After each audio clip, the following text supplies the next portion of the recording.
You're about to enter into a new world of knowledge, curiosities, and high strangeness.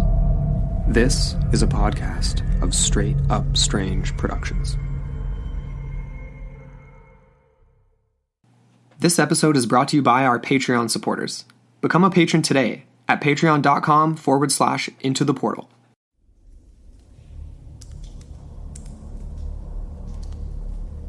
Throughout almost all ancient civilizations, there exist myths and stories of strange subterranean worlds hidden deep within our Earth. A place which only few knew how to access. Mysterious portals leading to an advanced civilization, hidden in the depths of the unknown. These legends will be passed along into modern times, with various scientists throughout history discussing the possibility of what we know today as the Hollow Earth. Indeed, this theory has regaled conspiracy theorists for centuries, with tales of giants, reptilian humanoids, and alike, spoken of in ancient writings and fueling such belief.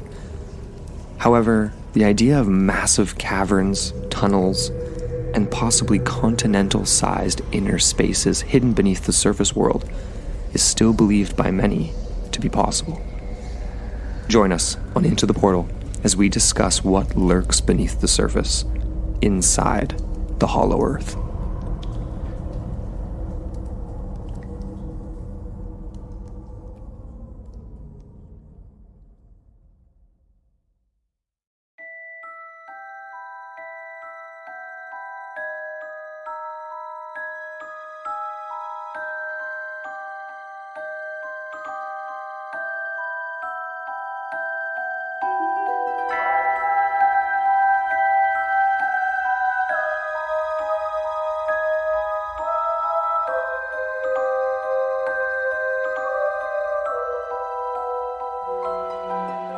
Hello, and welcome back into the portal. I'm Amber Ray. And I'm Andrew McKay. And we're back with another Patreon episode. Yeah, a full-length one for you guys. What? And it's on a topic that it's kind of been, I think I say this all the time, but it's been on the list for a little while. And we weren't really sure if we were ever going to pull the trigger and actually cover this one. It's one of those kind of ones. I guess so, hey? So today we're talking about none other than, well, the Hollow Earth idea.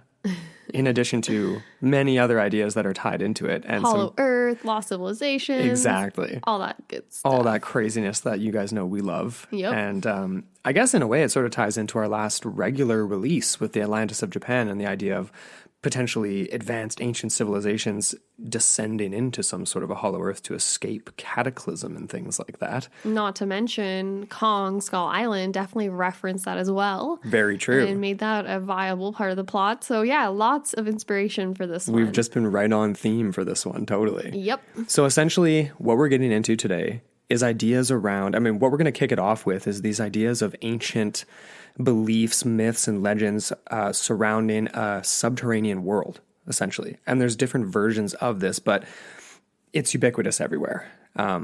Every single ancient culture, essentially.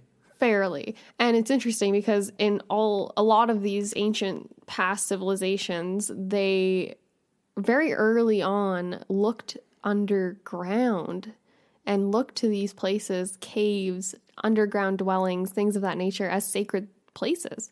Exactly. And then we saw kind of like even the Duat, right? In ancient Egyptian lore and that type of thing. And then it wasn't until a little bit later that they were kind of reversed and went to the heavens or the skies or whatever you want to call it, that type of thing, as some sort of explanation. In some cases for an afterlife, in other cases for, say, another sort of hominid-like race that's maybe more advanced and could possibly be the seeds of our current civilization, that type of thing. So all sorts of craziness. Oh yeah, definitely. And essentially you just hit the nail on the head there with the idea in general is that if for those that believe in a Hollow Earth and it possibly being populated by humanoid entities or other creatures, they are usually seen as larger, more intelligent, more advanced. All these classic things that we're going to get into today. And we're going to kick it off with a little bit of the Eastern angle on it.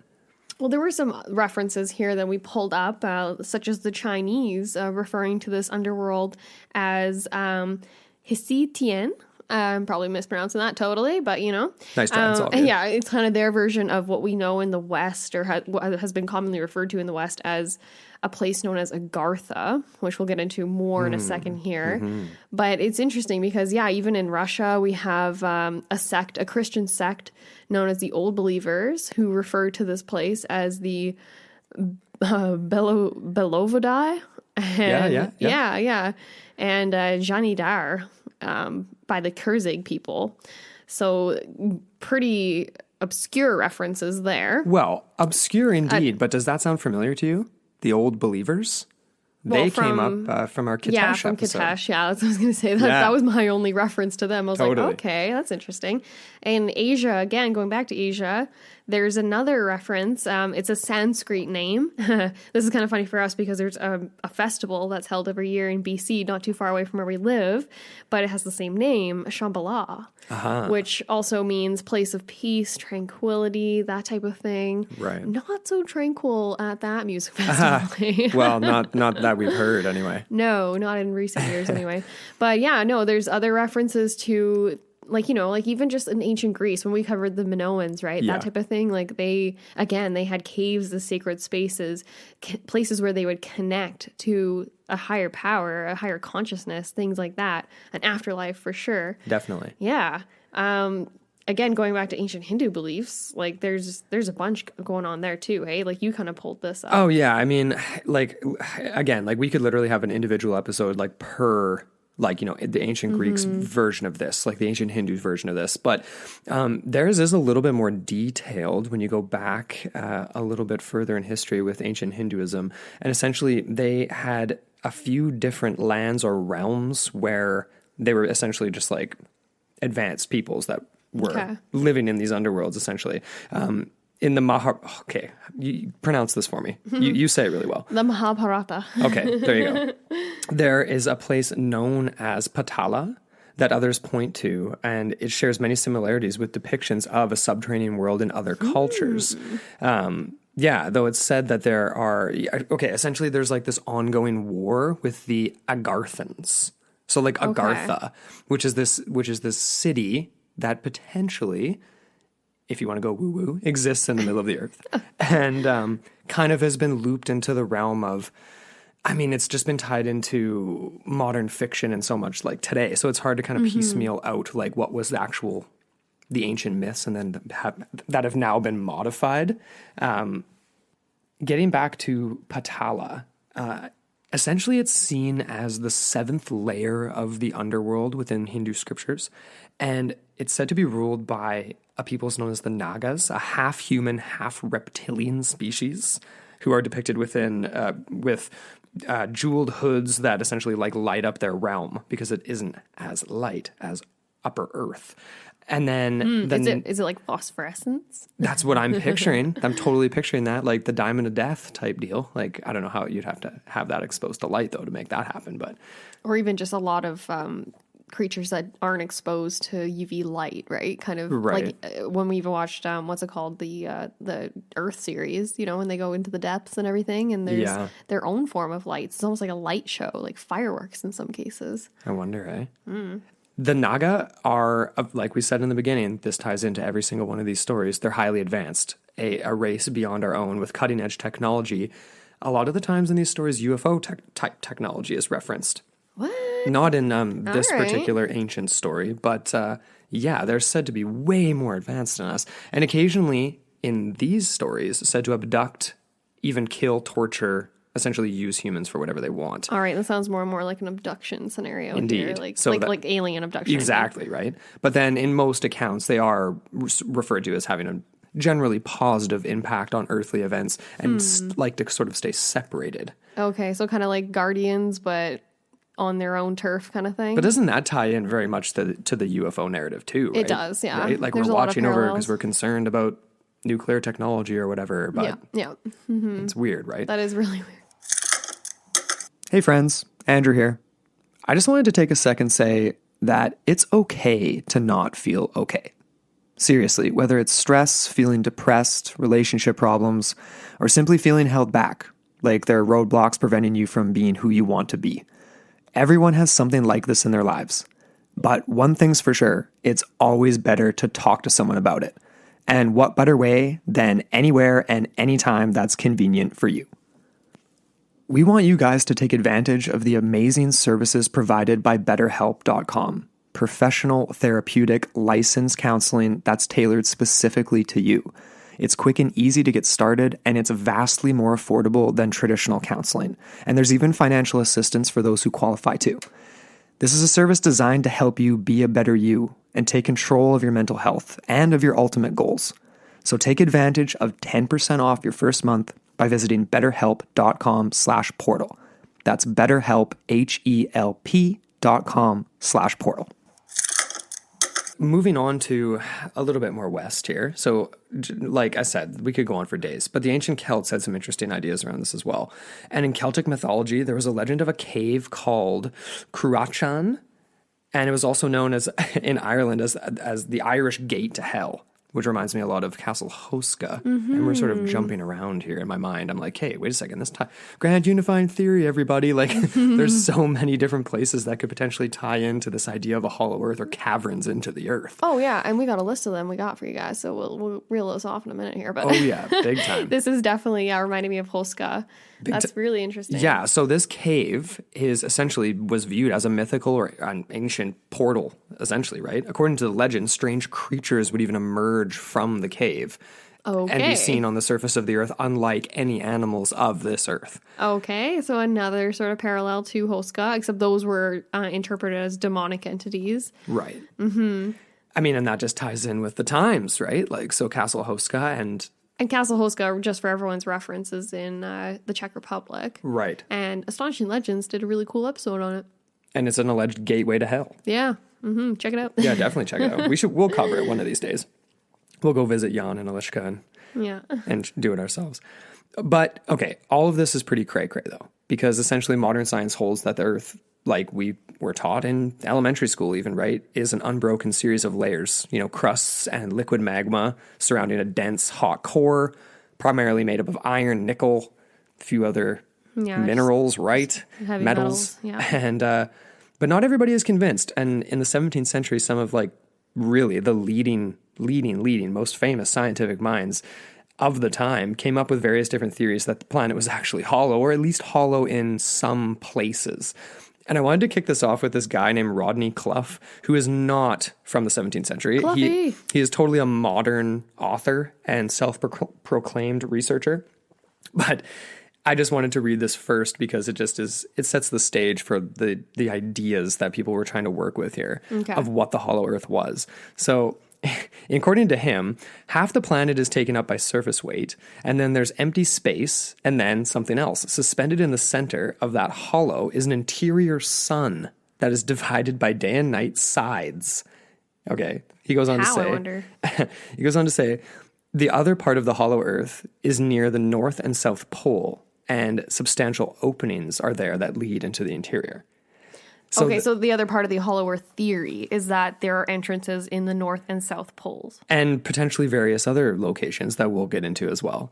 Okay. But this is a modern dude still hammering a lot of the points that in the 1800s and early 20th century people were kind of pushing for. I see. So it all kind of revolves around this idea that there's an inner world that we humans on the surface of the earth don't have access to for whatever reason, yet it exists, yet gravity exists, and everything else as we know it physically exists.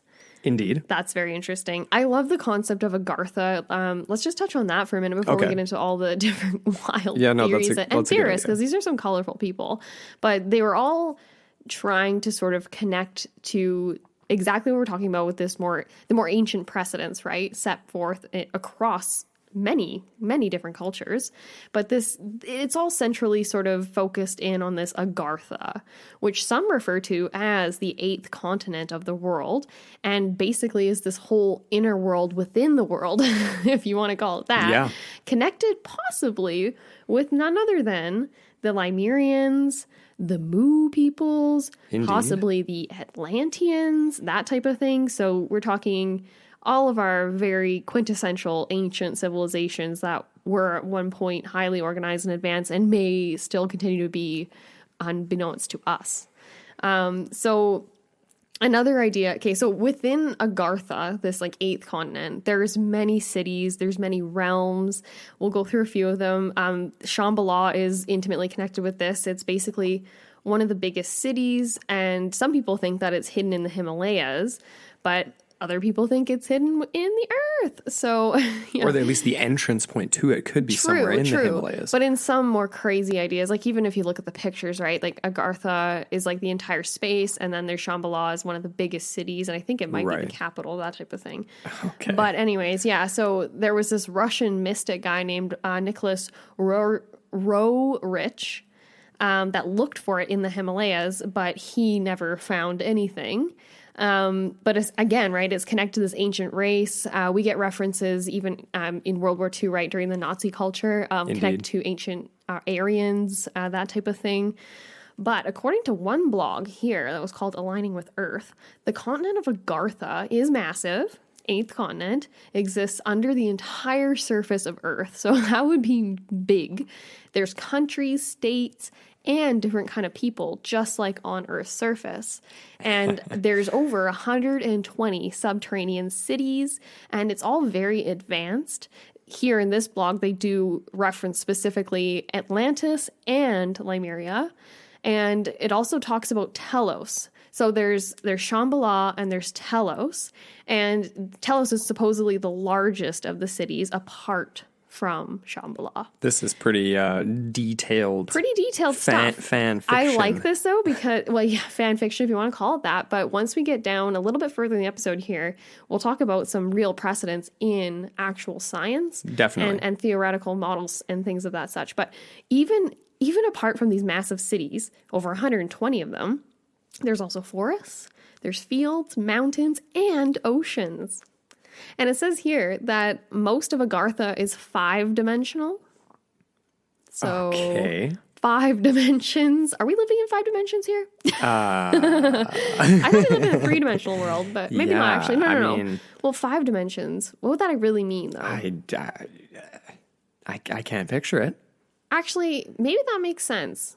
Am I just being dumb right now? I'm having a brain fart moment where I'm thinking, like, wait a second, a 3D movie. No, we live in 3D. We live in 3D, right? Okay. I mean, if you want to count other senses as right, as like, but that's as not other dimensions. That isn't, yeah, but no. It's like when you go to it was like that reminds me of going to like Universal Studios when I was a kid, and you go into like the 4D like showing of Shrek, and it's just 3D, but then they have like some wind blowing from fans underneath the chairs, or like you can smell pine, and they call that 4D. It's like, okay, all right. Well, okay, so yeah, you have the wind blowing on you and all that kind of stuff. But I don't know, this is kind of confusing, and this is definitely one of those blog sites that is like kind of woo-woo, kind of out there. Oh, of course, for sure. There are some, okay, like just the idea of having massive oceans though, and things like that. We're moving towards potential precedents for that. Would they be standing up, walking around, humanoids like us type thing? I don't know. We're getting crazy world. But I did have to click on this 5th dimension because it was like hyperlinked in our notes. And it says here from the blog, it says here, the earth and all living beings on the planet are shifting to a whole new level of reality, which is a consciousness of love, joy, peace, freedom, compassion, and spiritual wisdom. This has been called the 5th dimension. So it reminds me of like ascension or something like that. Like, you're ascending to a new plane of reality. It's a philosophical thing. It is a philosophical thing. It says here, just to continue on, it says some say this shift will probably be complete in the next several decades, while others give no date. But all seem to agree they'll be complete sometime in the near future. Although individuals will be each moving into the 5th dimension at their own rate when their frequency is high enough to match the vibration of the higher dimension. Alrighty. I'm sorry. I'm not. You had to read that. Trying to. Like, I'm just, some of it's very woo woo, but it's very interesting at the same time. It is interesting. I did want to say there too, just to go along with the idea of like the oceans. I did read an article. Oh, okay. I didn't actually I think I included a little bit further down in our theory section and stuff, but it's ongoing. But essentially, there's research being done to look at water discovered like 300 miles down or something. Or like and we haven't actually drilled that far. Like the farthest down a drill's ever gone is like is like 8 miles, like 10 kilometers or something like that, right? But there's supposedly a massive amount of water in like vapor form, like not in liquid form, but it would be equal to like all the Earth's oceans, and it's 300 in vapor form just because of the high temperature. I guess. I mean, I didn't get that far into it. There was a YouTube video and then an article link, and I was kind of reading into it a bit, but I was like, oh man, we've got so much to get through here and all this kind of stuff. We're going to get into some other similar precedents though, but it's like, there's a lot left to learn about what's down there. Oh, there definitely is. Like we were alluding to even in this latest of Japan, or Atlantis of Japan, I should say, just how unexplored the ocean is in itself. I liked bringing up this whole the world thing, because for me, when I was first looked into this is very fresh for me. I'm not someone that goes and like looks at this like on a regular basis. But when I actually went to the scientific precedents, because I was like, okay, let's talk about gravity for a second here. Let's go back to the normal realm of human reality. And when you look at it more and more, the theoretical models could basically be what I literally just reeled off there, with forests, oceans, whole cities, everything. So I think that's really important to mention just right off the bat. Definitely. But, yeah. Mm-hmm. Well, and if you want to go down that sci-fi realm and like Elysium, which we've referenced before in other episodes and stuff, but like, I mean, if there was an advanced civilization around, way before even the first moderately advanced peoples were around for us, like our ancestors, then maybe they would want to take advantage of technology on the planet they're already on. You know what I mean? Like, rather than like, because all the sci-fi movies we see is like, okay, Earth is starting to get weird, cataclysmic events. We need to get off this rock. Let's hop on a ship and fly to some other planet that's like Earth. But if you came up with a slightly different way of using the same planet you're on, go inside of it, find the caverns. You know what I mean? Though I'm like, is that crazy? I mean, it's no different than the sci-fi stuff we look at now. It's just that, like, okay, we put a man on the moon, so now it's like, okay, it's plausible then because we've seen a rocket ship go up. That's a rabbit hole that we can get into for probably close to 3 hours. Let's get into some of the early proponents of the theory. Fine. No, like I have a section on Elysium too. We'll get to that. We'll get to it. So there was, like I said already, there's tons of famous people that were proponents of this. And most notably early on was none other than Edmund Halley. So the guy who famously identified and named Halley's Comet. Isn't it Halley? I always referred to it as Halley and was said Halley to me when I was a kid, and I always called it that. Halley's and Comet, I don't give Halley's a shit. Comet. I'm rolling with Halley's Comet. Halley, sure. So proposed in 1692, it was a supposed way of expanding on theories of anomalous compass readings that frequently occur throughout the world, essentially, or at specific parts of the world, right? And his theory was that the planet is a series of nested spherical shells spinning at different directions, essentially. So picture multiple layers of shells on top of one another, and they're all kind of moving in different directions. It's the same idea as like the layers you might picture when you look at like the Earth being broken up on like a scientific map today. Okay, so spinning in different directions, all surrounding a central core. And in his estimation, based on basically his readings and studying of magnetic fields and what he knew of gravitational pull at the time, between the sun, the moon, on the Earth, this model could account for any inaccuracies in his readings of the magnetic fields of the planet. So he basically posited that the space between each shell may have had like luminous atmospheres capable of supporting life. Like essentially he was thinking that these different poles were accounted for by spaces. This is what I'm gathering from this. Okay. I in my head, I'm almost picturing like a bunch of bubbles. Like, when you have like a bubble bath or something and there's a bunch of, like we've referred to this even as possible, like a interdimensional. Yeah, exactly. But that's interesting. And for me, it's a little bit foreign, but that's kind of interesting. Yeah. Like how, like, is he talking like these are like force fields or they're actual legit spheres of matter? Like that's where I'm kind of getting confused, I think. I'm thinking what I picture when I read this is that there's spaces between the layers.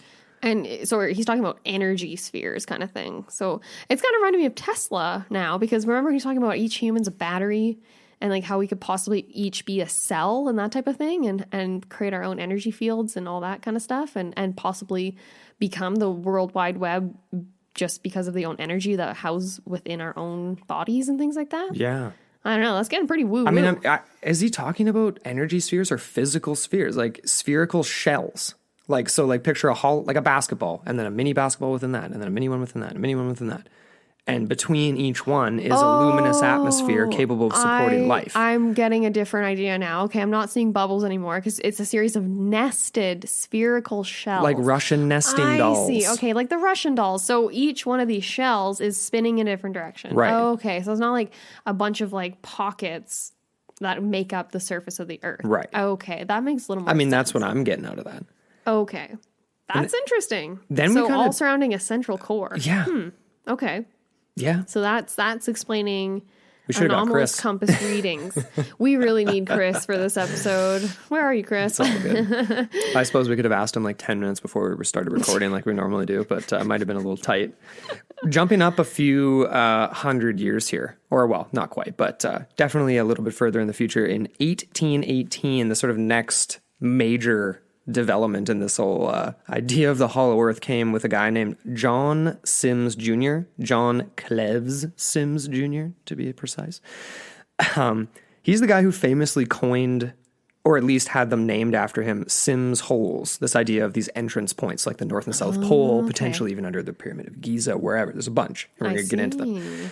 But he believed the earth was hollow, and he was a veteran of the War of 1812, super unsuccessful in business, had a bunch of other kind of failures in his life, but he soon became one of the most famous and successful proponents of the hollow earth theory and published papers and things like that and wrote books and stuff. But his initial version of the Earth's interior was like a simplified version of Halley's multi-layered model. So rather than it being multiple layers upon layers upon layers, this sort of nested shell situation that Halley, whatever we're going to do, referred to, Sims' version included huge holes, like definitively, at the North and South Pole, which allowed access to this hidden world inside. And these were his unique addition to this older theory, and then they were coined as Sims holes. So essentially, now I'm thinking like, okay, so it's almost like a sphere that is hollow in the center of the Earth. If there's these two poles that are the openings. So it's like, it kind of reminds me of the Death Star in a way. Yeah. You know, where there's like that central kind of meeting. It totally reminds me of that, definitely. What if Earth is man-made? Hey, people believe that. We could get into all that. Is this all just a simulation? Yeah. Okay. He was on top of this for a long time. He was trying to get funding for an expedition to either one of the poles. He went to Congress. He campaigned door to door on his own. He was eventually able to convince enough people, had enough supporters of his theory, that in 1822, he actually, again, got Congress to vote. Imagine getting Congress to vote on this. I mean, I guess the Congress now might listen to it. I don't know. But he did get funding. He got his funding for his expedition. He did? Early on, or at least he got verbal approval. And then when it actually came time, got shut down. Got just like Kong. Carpet yanked out from underneath him and never actually made it on an expedition. But he carried it. He carried the belief in the inner earth and the lush paradise of the hollow earth all the way to his grave where he died in 1849 without ever actually following through on his expedition. But it never died. People did not let this die. No, definitely. So we're in the 1800s here. This is mid-1800s. He dies in 1849. Now jump forward about 50 years later to Cyrus Teed. So this is about 1894 we're talking now. This guy, he was coined as a natural healer, eventually went on to be somewhat of a cult leader, and he was of the mind that we are actually already living on the inside of the hollow earth. And that essentially, like, this is the weirdest one. So we are looking up at the universe, which is itself an illusion created by a strange solar mechanism. Stars are just reflections of this mechanism's light. And now I'm thinking of Elysium again, but anyways, his theory managed to gain some traction. So he did, like I already mentioned, he had a small cult that developed around him. Yep. It was called the Koreshan Unity, after Teed himself renamed himself Koresh. What a guy. I don't know why. That's a classic cult leader thing to do. It is, yeah. The Koreshans, they had a colony in Florida, of course. Of course, Yep. everything weird happens in Florida. Always. But most of the community disbanded after his death in 1908. So that was kind of an interesting character there. I like how he kind of went full on conspiracy theory. So it was like, we're already there, but we don't know it. It's almost like a very, very early version of the Matrix. Definitely. And there's that version of the conspiracy theory that's being covered up. And then there's also the version that it's like these holes exist everywhere, but there's an international banking conspiracy that doesn't want us to know that the hollow earth exists and they're trying to cover it up. And it's super like the classic tinfoil hat conspiracy theory stuff. Okay. Getting back to Clough, though, Rodney, he's the most modern. And he wrote that book. What's it called? I can't remember now. It was like, it was up here. He's written a few on the hollow earth. He has. The top secret world, our earth is, in all caps locks, hollow. So this guy, he's one of the more modern dudes, but he insists that the inside of the hollow earth is nothing but a lush tropical paradise and very likely houses, what we've already referenced here, an advanced race of either aliens, giants, or humans, or all of the above. They'd be quite alien to us, even if they weren't terrestrial. Hey? They'd be humanoid, they're alien, and they're apparently massive. Yeah, exactly. And they've clearly rejected us. We're just the outcasts here. But he does say in his book that they have flying saucer technology and that they've perfected their culture and civilization, and their science is much more advanced because they can live longer lives. They can live in perfect health for hundreds of years, supposedly. I don't know where he's getting this information here, but maybe it's this perfect climate. Yeah, I suppose. I mean, you're not... It's a perfect climate where humans are healthier, animals are healthier, everything lives longer, everything's better, and nice. Everything is just the bee's knees compared to the surface. So I feel like he's very much a sci-fi utopianist kind of thing. You know what I mean? Definitely. Yeah. He's, I mean, this guy's nuts. Let's just say it. Let's just go ahead and say that. Like, he doesn't have any actual credentials to back any of this up. He's just an author. It's unlike the Graham Hancock, who we brought up in the Atlantis of Japan, who's an author and a self-proclaimed researcher. But he actually dove Yonaguni. He dove the sites. He does his homework, right? You can't dive the inner earth. You can't. You can try. You can try. You can try. Just like just like that episode of Murdoch Mysteries. Yeah, I was just thinking that too. Yeah. That's a great episode. I love that. Would have been a grim realization. Yeah, because in the end of that episode, they literally just drill into the earth. Yeah, that's the last of them. Run out of gas, get stuck. That's it. Yeah. Because that was an interesting machine too, because it was essentially a drill. And so as it's drilling through the earth, it's depositing material behind it. So there's no way back. That's scary. You're basically burying yourself alive. Yeah, essentially. One of the worst ways to die. Oof. Terrible. Okay.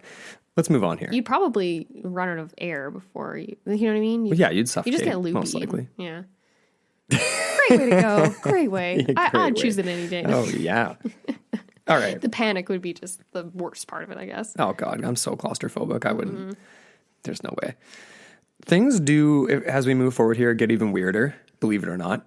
If that's kind of hard to believe. But it really does get more strange. Aren't we topping ourselves so further? We're moving ahead another century here, essentially. Between the time of the Great Depression and World War II. And there's a guy by the name of Admiral Richard E. Byrd. He ended up being a pilot for the U.S. Navy. And he's sort of a divisive figure because some say he never actually, flew as far as he did on multiple flights. In other circles, he's sort of seen as a pioneer who further explored, who furthered exploration to the poles of the Earth. And after a whole bunch of different trips to the Arctic territories, he definitely had some stories to tell, and some of them were pretty out there. And he had hardcore following, and some of them weren't so sure. But according to an alleged diary entry, written during his polar flight, that has now since been lost. Apparently, this was read and reviewed by multiple people. We can't find it. There's no original copy.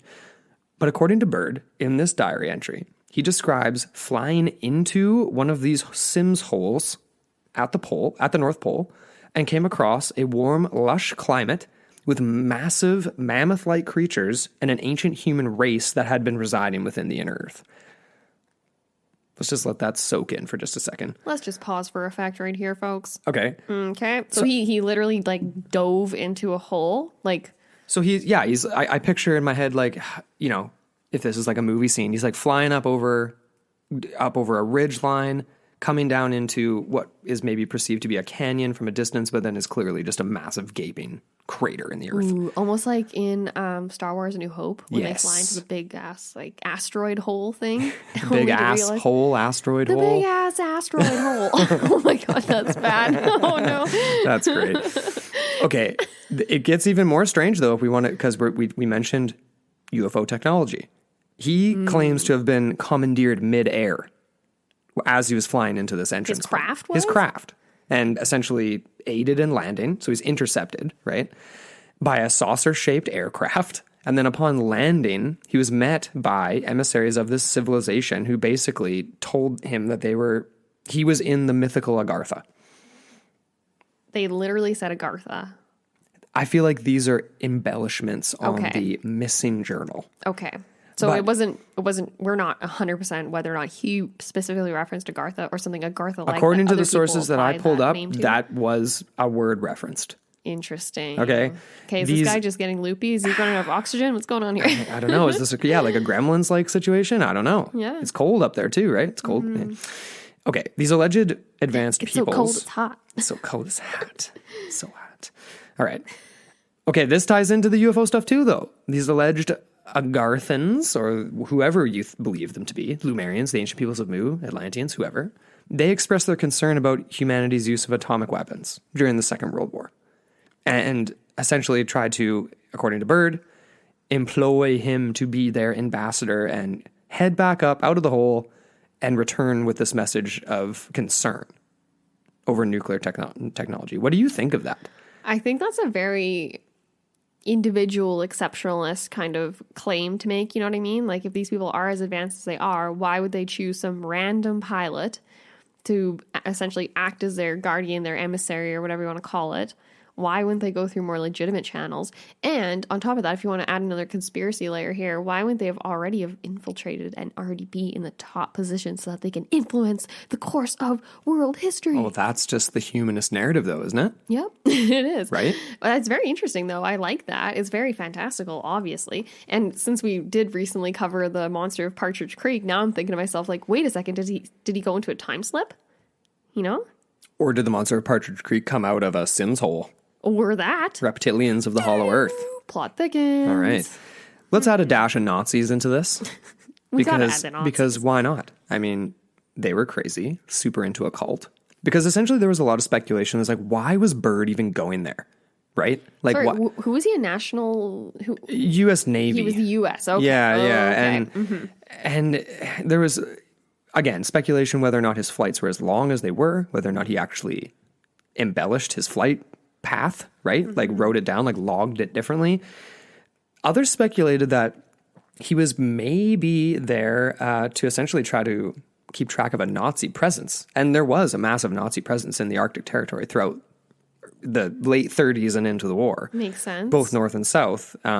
Super well documented that they were exploring these regions and tried to set up bases, and they were testing different naval weaponry and testing all kinds of different stuff. And of course, they're looking for evidence of the ancient Aryans. So yes. This all ties in together. They were outright looking for Atlantis. I mean, we've watched documentaries on it, like the Nazis search for Atlantis, because Hitler believed that that was the most ancient link to the Aryan peoples. And to an advanced race that they could then use to support them as, you know, like a superior ethnicity. Right.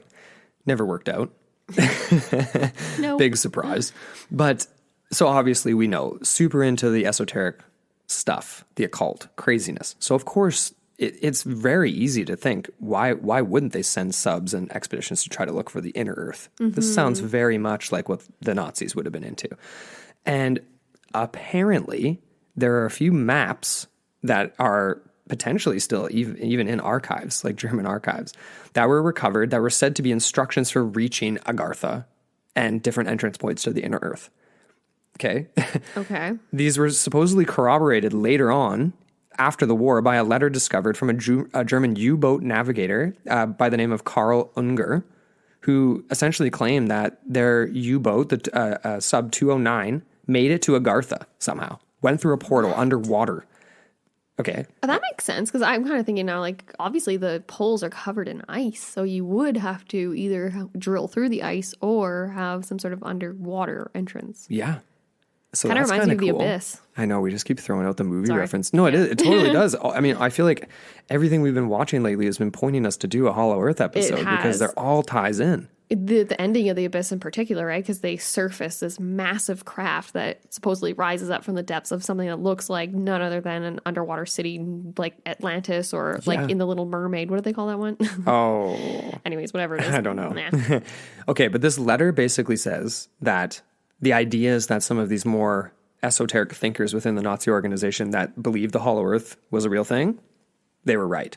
And it mentions the notorious German general Karl Haushofer and Rudolf Hess, who I believe we've mentioned in other episodes, right? Hess Probably the Amber Room and stuff like that. Yep. He basically just said they were correct. The Earth is indeed hollow. And then nothing was ever followed up on it. That we know of. I mean, that's fascinating. Maybe there is a conspiracy going on here. Perhaps. Yeah, after like post World War II, obviously a lot of records were destroyed in the wake of like, the invasion of the Allies into German territories and things like that. They were just basically burning everything, demolishing it all that kind of stuff. So who knows what was potentially lost and all these crazy projects they're working on. That's so fascinating. Yeah, it's wild. Oh, man. So let's get into some of these possible entrances, because we've already referenced the poles. There's some other interesting ones, though, too, and some of them will be very familiar to our listeners here. The first one on the list in particular, none other than the Kentucky Mammoth Cave in south central Kentucky. So that's a possible entranceway into the supposed kingdom of Agartha. There's a few other ones. So in California, U.S. Mount Shasta. So some people think that the city of Telos is found beneath this mountain. So that was the largest city. I already referenced that at the top, besides Shambhala, the capital. Right. There's also Manias, Brazil, another one called Mato Grosso. So supposedly the city of Posid lies underneath this plain. There's one between Brazil and Argentina known as Iguazu Falls. In Italy, there's Mount Eponimo. And in the Himalayas, Tibet, there's supposedly this entranceway to an underground city of Shonse, which is guarded by Hindu monks. In Mongolia, there's supposedly an underground city of Xinghua, which is found underneath the border of Mongolia and China. India, there's one in Rama. So supposedly beneath the surface city is the long-lost subterranean city known as Rama. So again, like kind of like reminds me of underground Prague, but obviously underground Prague is proven to be it's in an existence. Actual city, yeah. You already referenced this one, the pyramids of Giza. Another one, King Solomon's Mines. Wherever that might be. Yeah, exactly. We're not sure where that one is still. But then again, the North and South Poles just ended off there. Right. Yeah, so that's a laundry list of possible entranceways. I like that. What's the most interesting one on that list to you? Well, I like the Pyramid of Giza. That's very interesting. The Kentucky Mammoth Caves, that's also fascinating because obviously there's precedents of tiny little creatures supposedly coming out of there. Yeah, so it's like, are those sightings, are any cave sightings and the idea of goblins and small creatures just evolved and changed like super ancient peoples? Possibly. Kind of like Pandorum, where it's like 1,000 years, you're locked in a ship and things start to change. Yeah, and when you're in sort of an isolated environment, those sort of evolutionary changes, if you believe in evolution, those changes happen on a much more rapid rate, perhaps. You just threw that out there. Mutations. You just threw that out there because we just watched that bit on how the hardcore line of like Darwin and evolutionary theory might not be so perfect. Yeah, exactly. And how some people believe mutations involved. Well, exactly. And some people are of the mind that these mutations are actually, they would only lead to the degradation of otherwise useful traits and things like that. But for me, I'm thinking, no, but survival of the fittest too, right? So if those mutations aren't useful, then those specific individuals are going to get just eliminated from the gene pool. Right. But anyways, I don't know.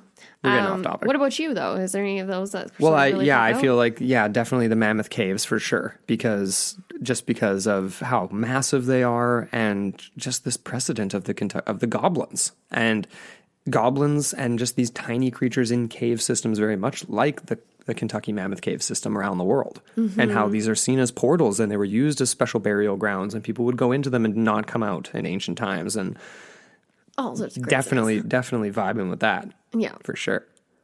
I have sort of a Buzz Killington moment here, which isn't actually, when you think about it more, like for me, I was like, again, like I already mentioned, I was like, what about gravity, people? If we have a hollow Earth, how is everything staying on the ground? That's an insider. All right. But according to NASA, I had to go to the kids' version of NASA.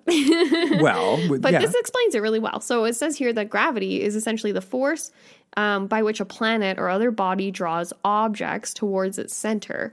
The force of gravity keeps all the planets in orbit around the sun, which is theoretically the largest piece of mass in our solar system. Ergo, makes sense that everything else is circulating around it. Indeed. Yes. Albert Einstein described gravity as a curve in space that wraps around an object, such as a star or planet. If another object is nearby, it is pulled into the curve. So again, explaining how things are drawn into orbit and things of that sort of nature. But it gets a little more interesting here. It says here, Earth's gravity comes from all of its mass, which of course like makes sense to me. And even like we've mentioned the expanding Earth theory and how that basically is ridiculous, because it's basically the opposite of what gravity would be doing, right? You know what I mean? So there's no way that mass is being pulled apart and is creating new mass underneath it type of thing. Anyways, that's a whole other can of worms. But it says here, so yeah, Earth's gravity comes from all its mass. All its mass makes a combined gravitational pull on the mass of your body. That's what gives you weight. And if you were on a planet with less mass than Earth, you would weigh less than you do here, which makes sense. However, gravity is not the same everywhere on Earth. Gravity is slightly stronger over places with more mass underground than over places with less mass. So when you actually look, there's like a little diagram, and we'll have the link in our show notes, but there's a diagram that shows places where it appears quite absent, not absent, but lessened by a degree. So for me, my question is, could we still have the same gravitational phenomena if Earth was hollow, supposedly, or if Earth had a cylindrical opening, or if there were spaces in which there was nothing? You know what I mean? So going back to the whole idea of supposedly the eighth continent residing in the center of the Earth. Right. And the idea that perhaps there's this sun in the very center of that, correct? So maybe that is dense enough to keep everything sort of pulling together. So I don't know. Potentially. I mean, that almost sort of ties in with the Edmund Halley thing too, because the rotating spheres within a sphere. Yeah, and this idea that, and honestly, there was others too. Like Isaac Newton was talking about this type of stuff, and there was a bunch of people in the alchemical world too, the Paracelsuses of the world, and different folks like that. Mm-hmm. But that kind of ties into that to me. This idea that like, okay, gravitation, the compass is going to read significantly differently here because there's more mass, and over here there's a potentially continental sized cavern beneath the Earth, and there's less pull. A lot of the places that appeared to have less density or less gravitational pull were places that were generally over oceans and things like that, so the crust is thinner. Gotcha. You already mentioned it. You little sneaky Pete getting ahead of the game here. Oh, well. I had this pop culture example of Elysium because I just kept thinking about that. I was like, hey, wait a second. So this is basically a rotating, not a sphere, it's a rotating ring that looks much like a bike with spokes and everything and has like a central core. And essentially because they're spinning, you have what's known as, what's it called? Centrifugal force, which can create gravity. And I looked up this little article from Seeker. It was called Science versus Fiction, Elysium. So they were describing how, basically, this is a quote, it says here, the orbital structure in Elysium is a rotating torus-style station, which uses centrifugal force to produce artificial gravity, keeping the residents and the atmosphere from flying off into space. The system is based in part on the Stanford torus model developed by NASA in the 1970s, and it uses this ring and spoke system and mirrors to redirect sunlight. I thought that was fascinating. I was like, hey, wait a second. So this is a ring that's rotating. The Earth rotates. What if the Earth is like a spherical version of this instead of a ring-like version? Which when you look at theoretical models of this torus example, you do see versions of either a cylindrical or a spherical model. So I got really excited when I saw that. I was like, oh my God. But okay, so this specific model called the Stanford torus was proposed during 1975 in a NASA summer study conducted at Stanford University. And the purpose of this was to explore and speculate on designs for future space colonies. Interesting. Yeah. So the interior space of the torus is used as a living space, and it's large enough that a natural environment can be simulated. So natural environment meaning forests, oceans, cities, everything. And that the torus appears similar to a long, narrow, straight glacial valley whose ends curve upward and eventually meet overhead to form a complete circle. And the population density is similar to a dense suburb, with part of the ring dedicated to agriculture and part to housing. And this particular example would require nearly 10 million tons of mass altogether. So a lot of mass to hold everything together. Right. And so I'm thinking to myself, like, hey, wait a second. So if continental crust and ocean crust, is that enough mass? You know what I mean? With these, like, you know, like liquid magma surfaces, like subsurface layers and things like that too. I don't know. I had so many like thoughts running through my head when I was looking at this. I was like, hey, wait a second. Like, this is the potential. This is the model of essentially what we've kind of been talking about, really. Except it's Earth. So what if Earth isn't really a planet? What if it's a whole construction that isn't really what we think it is? Well, that would make... We're living in the Matrix. Oh my God. That would make the proposition of a hollow Earth all the more plausible, I suppose, with all this stuff. Yeah. So I thought that was really cool because, again, connects back to what we were talking about with Agartha having over 120 cities, having forests, having oceans, all this stuff. When you look at the actual illustrations and depictions that are from NASA and other reputed sources, this looks kind of like the crazy Agartha maps kind of thing, but just a different sort of structure. I don't know. I thought it was really cool. I showed you a few pictures too, hey? Oh man, I can't wait to post them. They're just like...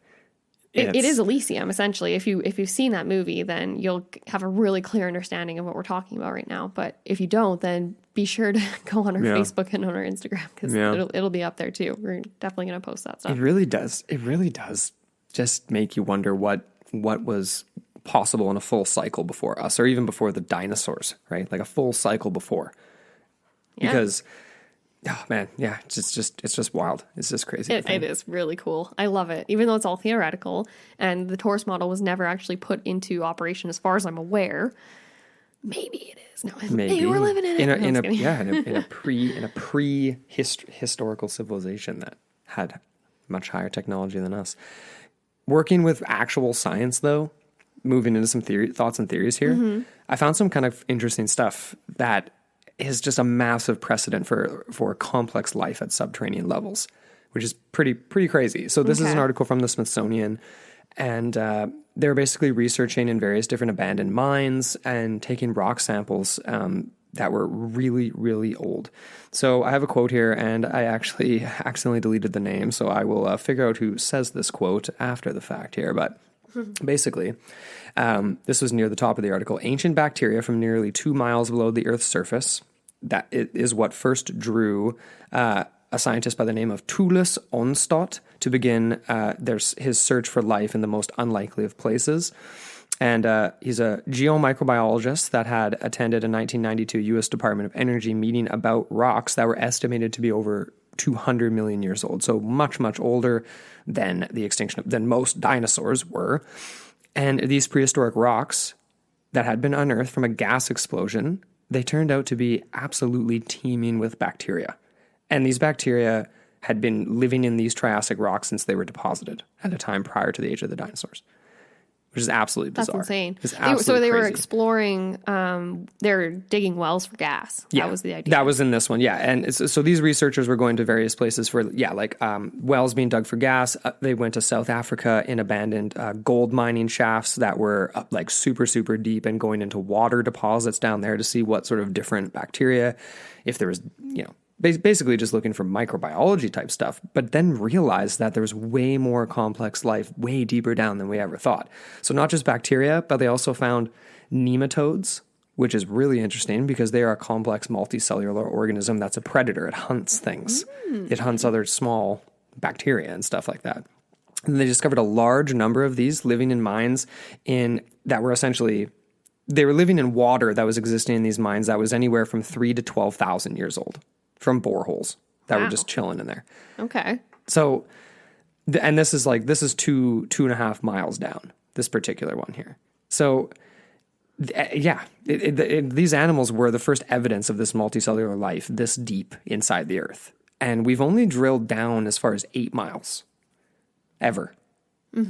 Okay. Now with other technology, we know that there's water 300 miles down in different states and stuff, technically.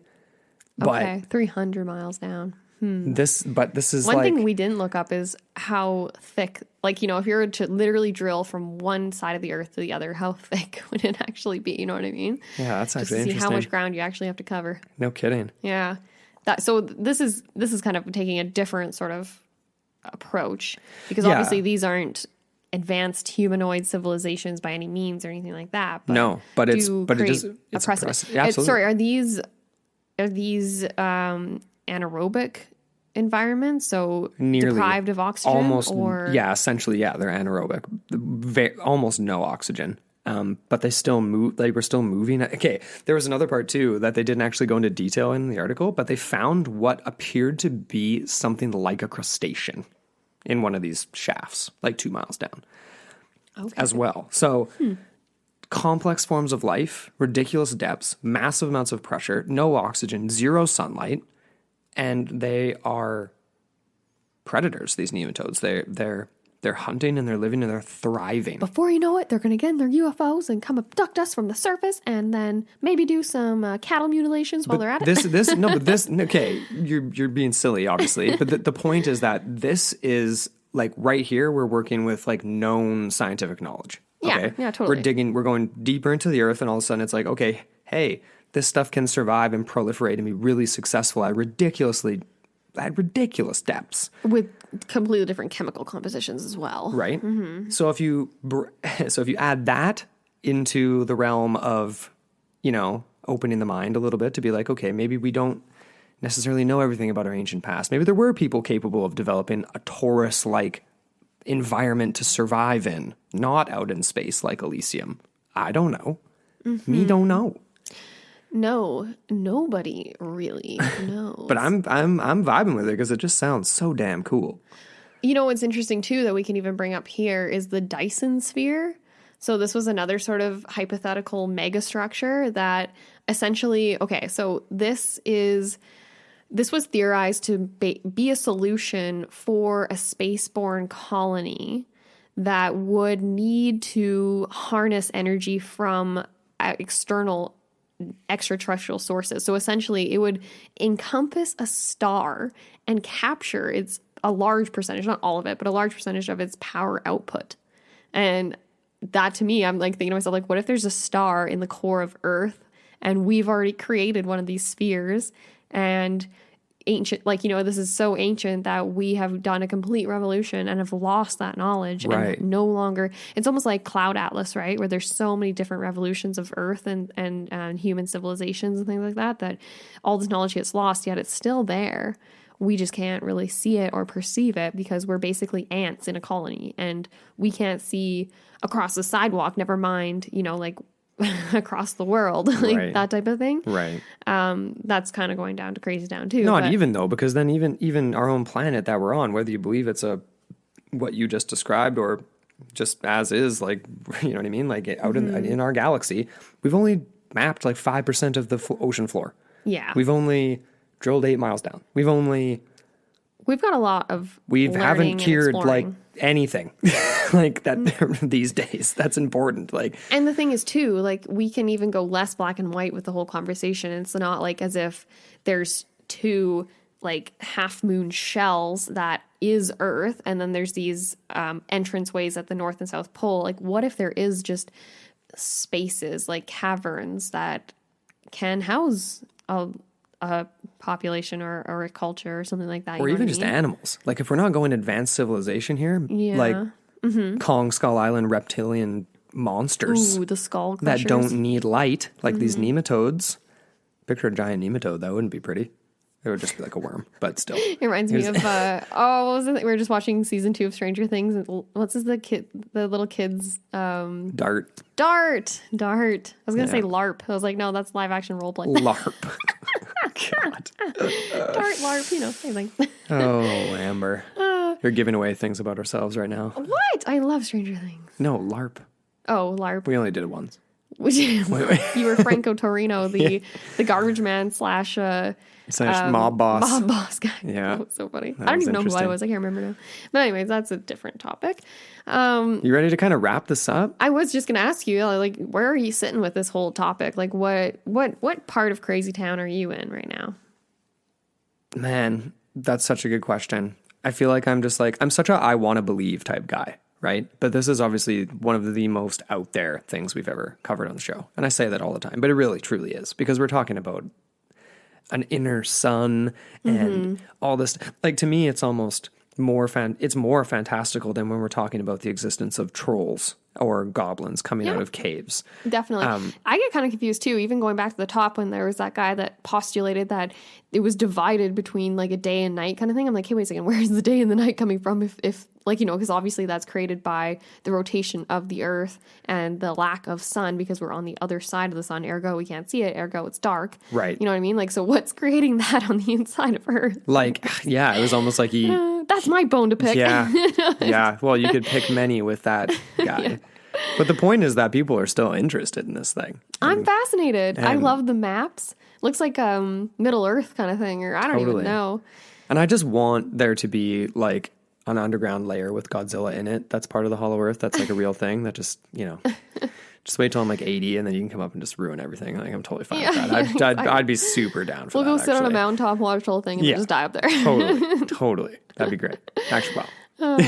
I love it. Either way, I think it's super fantastical, hey? But super fun. It's great to think about. And even just bringing in the whole, like, these NASA theoretical models and this Taurus model and things like that, like, that adds an ounce of legitimacy in the sea of crazy. That's the problem we're in, though, right? It's like there's so much fiction, there's so much craziness online, there's so much... And we're just laymen, right? So we can only reference pop culture and only go so far into gravity and all these other crazy things, but it's, that's how we roll. I feel like we will find... That's how we roll. Roll like a sushi roll. I feel like we will find out a little bit more in this regard, though. Like in the 1700s, it was conclusively proven that it was like not a thing, but then maybe not. So once we all get into that fifth dimension, we'll all be there. We'll all be in there. Spirit, at least. In spirit. That's right. Well, guys, we want to know what you think. Leave a comment. This has been fun. Yeah. I hope you guys enjoy this. This is our full-length Patreon for you folks. Yeah. On the last day of the month. Woohoo. Yeah, got it in just in time. Yeah, just in time for your August long. Definitely. I really want to know what you guys think. We want to know what you think of this prehistory history, and if there is a Hollow Earth with advanced peoples, like would they have come from well before the cycle of Earth, dinosaurs leading up until this new cycle of humanity we're in now? Or that's what I'm vibing with. Like, that's what I'm thinking. How ancient is this? If there's anything to this, that's what it is. Yeah, okay. That's where you're heading. And then maybe like, I would have to agree with that. And then maybe like the Yanagunis of the world are like the modern, call back to that. Like it's like a a piece for the gods or whatever, right? I see. On that note. All right. Well, thank you guys so much for listening. And until next time on Into the Portal. Your gateway to the bizarre.